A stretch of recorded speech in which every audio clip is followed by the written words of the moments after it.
হাদিস অনুযায়ী কোন দান সৎকার সওয়াব বেশি? একটু শুনুন। হাদিস অনুসারে কোন সাদাকার সওয়াব বেশি? এ, সুস্থাবস্থায়। বি, যখন সম্পদের লোভ অন্তরে থাকে।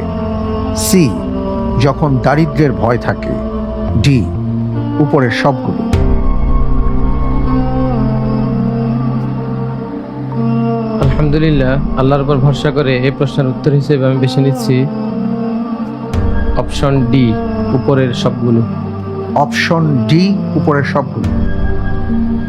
ফ্রিজ করে দিব। জি ইনশাআল্লাহ। ফ্রিজ করা হোক অপশন ডি, সবগুলো। আমরা যদি খেয়াল করি তাহলে দেখব যে আপনি এমন একটি অপশনকে চুজ করেছেন যেখানে একজন মানুষ দান করার যতগুলো অবস্থা থাকে সবগুলো অবস্থায় প্রায় চলে এসছে। আপনি যে উত্তরটি দিয়েছেন অপশন ডি, আপনার উত্তরটি সঠিক উত্তর। আলহামদুলিল্লাহ। আলহামদুলিল্লাহ, মাশাআল্লাহ, তাবারাকাল্লাহ।